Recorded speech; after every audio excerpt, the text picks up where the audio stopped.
na naman tayo ng isang bagyo at bagamat ang Pilipinas naman po ay sanay sa mga bagyo, talaga namang po nakikita natin na parang hindi tayo natututo sa ating mga nakalipas na karaan at palagi pa rin tayong napakalaki ng kakulangan pagdating sa ating mga hakbang na ginagawa para maibsan ang epekto ng delubyo gaya ng isang malakas na bagyo. At nakakalungkot nga lang po na bagamat dapat sana ay meron na tayong standard operating procedure pagdating ng bagyo, itong administrasyon nito, pag dumating ang bagyo, parang hindi alam ang gagawin. Ang gusto nila, gumawa ng kanilang mga hakbang kapag nandiyan ang bagyo. O anong pruweba nito? Hindi ba yung Secretary of National Defense na dapat nasa Pilipinas bilang chairman ng national, NDRMC, Disaster Relief Something Response, no? Nandoon sa Amerika ngayon, no? At hindi mo naman alam kung anong ginagawa kasi buong araw kahapon, unang araw nila sa Amerika, hindi naman sila hinarap ni President Trump, no? So hindi ko maintindihan kung anong pinagkakaabalahan nila. Pangalawa ay yung ating Chief of Staff ng Armed Forces of the Philippines nagpaplano pa na kinakailangan gamitin daw mga EDCA sites para sa humanitarian effort. Di ba ganyan na nga sinabi nila ng mga nakalipas? Nagagamitin nila yung EDCA sites para sa humanitarian assistance pagdating ng mga bagyo. Paulit-ulit nilang sinasabi yan. Ang katunayan naman, hindi pinagagamit. Bakit? Dahil kung babasahin yung EDCA, bawal tayong pumasok doon sa mga EDCA sites. Mantakin ninyo, mga base militar ng Pilipinas, hindi naman sila nagbabayad ng upa, and yet hindi tayo po pwedeng pumasok. Kaya nga isa sa pula ko dyan sa EDCA na yan, nung minsan na tinangka namin ipawalang bisa sa hukuman, ay meron tayong polisiya laban sa nuclear weapons at hindi natin malalaman kung merong ang nuclear weapons sa mga Amerikano dyan sa mga EDCA sites na yan dahil bawal naman tayong pumasok sa mga lugar na ginagamit ng mga Amerikano. No? So, paulit-ulit ang bagyo, paulit-ulit na sinasabi ng EDCA site ay magagamit natin for humanitarian assistance pero ang katunayan, hindi naman natin nagagamit. Aber, saan nyo nga ginamit yung mga EDCA sites na yan? Wala nga ni isang amphibious vehicle na pinahihiram sa atin ng mga Amerikano. No? Wala naman mga Amerikanong mga kasundaluhan na rumerespak sa mga kababayan natin na nasa bubong na kanilang mga bahay dahil nga sa napakataas na baha. No? Wala namang engineering brigade ng US Armed Forces ang ginagamit para madredge ang ating mga rivers na alam natin na nag-overflow. Pangunahin na dyan ang Marikina River, no? At saka yung Cagayan River, no? So wala naman tayong mga kasangkapan na pinahihiram ng mga Amerikano para gawin yan sa panahon na tag-init o panahon na walang bagyo para na nga maibsan ang epekto ng matinding na pagbabaha. So sa akin, itigil na natin yung pagdidikit sa issue ng EDCA sa malapit na relasyon natin sa Pilipinas dun sa ating disaster response. Dahil ang katotohanan po, wala namang tulong na ibibigay sa atin ng Amerika pagdating ng dilubyo gaya ng mga bagyong malalakas na dumarating sa ating bayan. At nakakabuwisit lang na itong administrasyon nito, wala talagang foresight kung anong gagawin. Alam naman nila na talagang dinadaanan tayo ng bagyo. Pinakamarami tayong bagyong dinadana sa buong mundo. Talagang halos 20, hindi bababa sa 20 ang bagyong dumadaan sa atin. And yet, bakit wala pang standard operating procedure na dapat sinusunod na nang hindi tayo nakatunganga pagdating ng bagyo? Alam niyo, sa totoo lang, dahil siguro wala nga ang presidente sa Pilipinas nang nagbagyong ito, walang presensya ang gobyerno. Ang tanging gumagalaw lang yung Office of Vice President na 733 million lang ang budget, siya ngayon ang nagbibigay ng libreng sakay at libreng mainit na pagkain sa mga biktima ng bagyo. Kung sino pa yung tinanggalan ng budget, yun lang ang merong presensya sa panahon ng delubyo. So ano ba naman yan? Napaka-inutil talaga ng gobyerno ng Pilipinas at talagang dahilan talaga para mga Pilipino talaga magsalita na kayo. Sa tingin ko, hindi tayo makakaantay hanggang 2028 bago magkaroon ng bagong Pangulo. Tayo po'y magsisanti na ng presidente na walang silbi at itong ating karanasan sa bagyong ito, gaya ng mga karanasan natin sa nakalipas na bagyo, ito'y isang patunay ng matinding korupsyon sa administrasyon ni Marcos na pinagmamalaki niya nung huling SONA na meron daw siyang 5,500 flood control projects na wala naman pong benepisyong naibigay sa bayan. Palpak, palpak, palpak. Simple as that. So mag-aantay pa ba kayo hanggang 2028 para sisantihin yung ganyang presidente? Bilang taong bayan, kayo po may kapangyarihan talaga na siyang magsisante sa nakaupong palpak na presidente. Karapatan niyo po yan sa isang demokrasya. So dapat panindigan yung karapatan na yan. O, wag na tayo mag-antay na patuloy na paulit-ulit na nagkakaroon ng delubyo, nagkakaroon ng bagyo at walang ginagawa ang gobyerno. Samantalang, limpak-limpak na salapi ang ginugugol natin para sa mga flood control projects na ang katunayan, pinagkakapirahan lang ng mga politiko from the president down.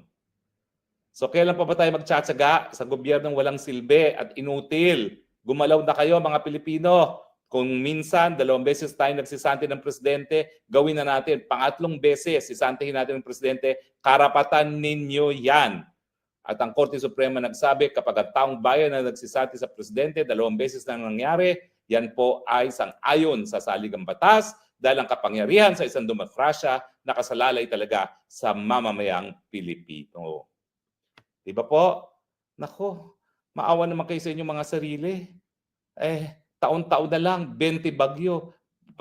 Dito sa administrasyon ni Marcos Jr., pangatlong taon na. Wala talaga. Ang kanilang disaster response, kamot sa ulo at magtanong, what do we do now? Di ba? Malinaw naman yan nung isang televised na nasa NDRM-MMC si Marcos Jr. sa kadahilanan na sinasalanta tayo ng isang malakas na bagyo. What do we do now? Hindi po pwede na ang presidente mo ay magkakamot ng ulo at magsasabing what do we do now? At meanwhile, nagkakaroon ng bisyo. Na yung bisyo nagre-resulta na ang kanyang utak ay nandoon sa alapaap at hindi nandito sa mundong ibabaw kung saan nandito mga problema ng mga Pilipino na sinasalanta ng bagyo. At ayan naman, nakita ninyo, bagamat limitado ang budget, ang presensya ng gobyerno limitado sa ginagawa ng Office of the Vice President. Dahil sila yung merong foresight na paghandaan ng mga darating ng bagyo. Nandiyan ang mga pre-pack relief goods. Nandiyan ang libreng sakay. Kayong gobyerno dyan, bakit hindi kayo makapagbigay ng libreng sakay para sa lahat? Bakit yung kakaunting budget lang ng OVP ang gagastusin nyo para sa libreng sakay? Alam nyo naman, delubyo ito.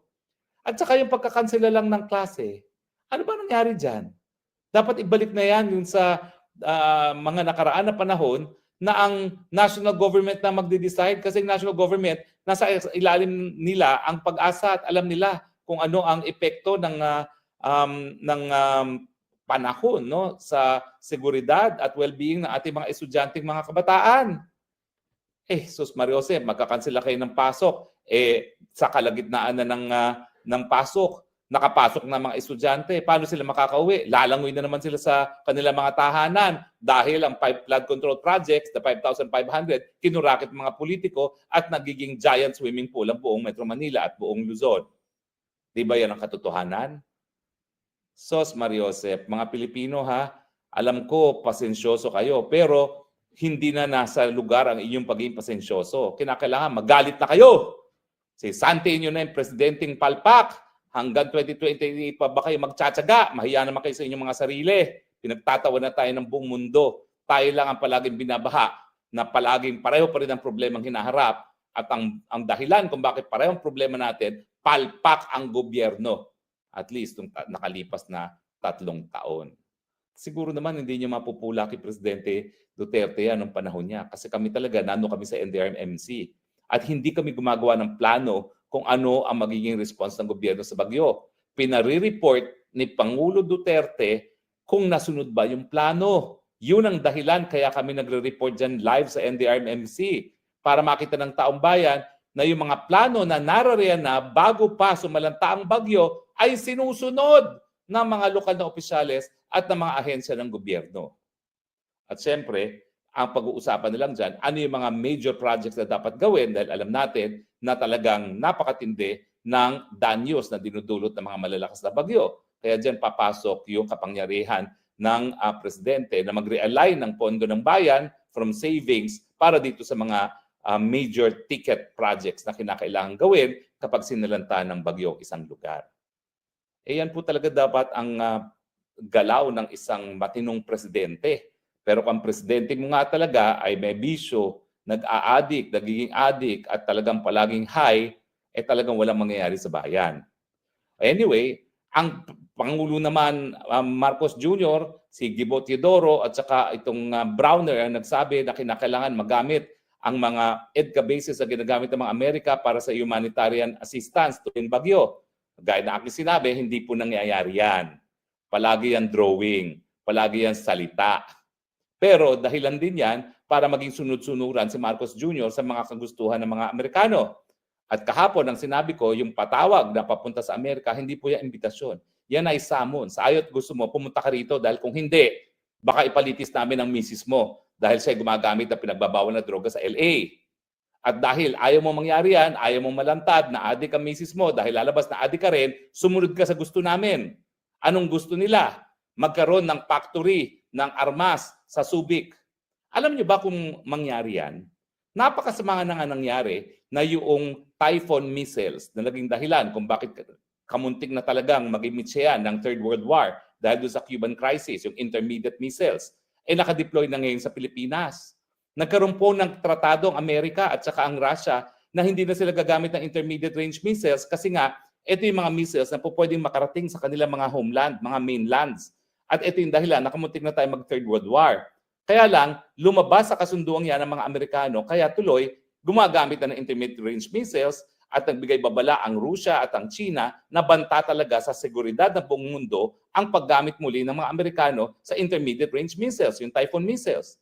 At anong ginawa ni Marcos Jr.? Dahil alam niyang kinakailangan niyang suporta ng Amerikano maski siya ay super palpak, hayun, pinalagay ang intermediate range missiles sa bansa, yung Typhoon missiles, dahilan ngayon kung bakit nakatutok sa atin ang mga missiles ng Russia at ng China. Kung magkakaputukan dahil ang paggamit ng intermediate range missiles, maglalanding po yan sa mainland Russia at mainland China. Ngayon, magpapagawa pa sila, magbubukas pa sila ng isang faktorya ng mga armas dito sa Subic. Alam nyo, hindi ko alam kung anong pamamaraan na gagawin nila yan. Dahil yung pagmamanufacture ng armas, hindi naman papayag ang Amerikano na hindi nila isusupervise. Kapag ikaw ay nagkaroon ng factory ng mga armas, kinakailangan magkaroon ka ng base militar. Papasok na naman yan yung usapin na nasa ng tratado na sang-ayon sa ating saligang batas, lahat ng presensya ng mga base militar sa Pilipinas ay dapat sang-ayon sa tratado na kinikilala ng parehong panig ng bansa sa tratado bilang isang tratado. Dumaan ito sa kanilang mga kongreso upang magkaroon ng epekto na ordinaryong batas. At ang tanong nga, sagot nga ni Inday Sara kahapon, dapat ang mga hakbang na ginagawa natin pagdating sa panlabas na relasyon at yung desisyon kung tayo magkakaroon ng isang faktorya ng mga armas dito sa Pilipinas ay anong pang nasyonal na interes ng Pilipinas. Bakit? Yung mga gagawin ba mga armas dyan, magagamit ang Pilipinas? Hindi. Amerikano rin ang gagamit. Hindi nga tayo makakapasok sa mga factories na yan.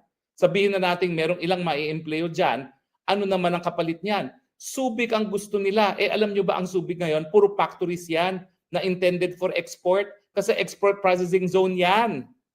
Mantakin ninyo, ilalagay nyo sa peligro yung, kumbaga, #1 export processing zone ng Pilipinas na Subic. Kasi sa totoo lang po, yan po ngayon ang #1 export processing zone natin. At karamihan ng mga locators dyan ay mga taga-Taiwan. At nandyan din yung napaka-importanting semiconductor industry ng Taiwan na pinangangalagaan ng Amerika kasi yung mga microchips na ina-assemble ng Taiwan, kasama na yung mga factory dito sa Subic, yan ang ginagamit nila sa kanilang mga missiles para gumawa ng armas. Kaya nga gusto nila, dyan na rin sa Pilipinas ang factory ng armas kasi dyan din naman nanggagaling yung mga microchips na ginagawa ng mga Taiwanese companies na kinakailangan nila para sa kanilang mga missiles. And yet, ang tanong, ano naman ang pakialam ng Pilipinas dyan? Anong benepisyong makukuha natin? Bukod dun sa kaunting trabaho na po pwede magkaroon ng ating mga kababayan. Ang mangyayari dyan, nakatutok na ang missiles ng China at ng Russia sa atin dahil nga doon sa EDCA sites, tututukan na naman nila pati ang Subic. Kung dati-rate, ang mapapasabog lamang ay mga base militar na malayo sa Subic, ngayon, pati Subic matatarget. At napakadaming trabaho at buhay ng mga kapwa Pilipino ang pwedeng mawala kapag tinarget ang Subic. Dahil yan na nga ang pinakamalaki nating export processing zone at sandamukal ng mga Pilipino ngayon na nagtatrabaho dyan sa mga iba't ibang negosyo na dahilan kung bakit pinagmamalaki natin ngayon ang Subic. Huwag natin kalimutan nang pumutok ang bulkan, ura-urada, lumayas ang mga Amerikano, iniwan tayo. At mabuti na lang, tayo'y mabilis sa bumangon, matapos tayo matumba sa putik, literally, matumba sa lahar, at ginawa nating powerhouse export processing zone ang Subic. Ngayon, pati yan, isusugal natin. Anong kapalit? Para wag maiskandalo si Liza Marcos sa Amerika dahil doon sa pagkamatay ni Tantoco, yan bang kapalit? Wala na akong nakikita ibang kapalit. Para sa suporta sa isang administrasyon na bangag, na palagi na lang high at hindi alam kung paano magbigay solusyon sa problema ng kagutuman, sa problema ng patuloy na pagtaas ng presyo ng bilihin, at sa kakulangan ng trabaho at mababang sweldo? Anong manghihita natin para kalabanin natin ang bansang China na pinagkukunan ng pinakamalaking kapital at pinakamalaking numero ng turista ng ating mga karatig bansa? Ang Thailand, 35 million tourists. 6 million galing sa mainland China. Ang Pilipinas, wala pang 5 million. Ang total na numero ng turista. And yet, mas maganda ang Pilipinas. Bakit sila nagpupunta sa Thailand instead sa Pilipinas? Kasi sinasabi nila, hindi ligtas ang buhay ng mga Chino rito dahil ang mga Chino tinatratong kalaban ng Marcos administration.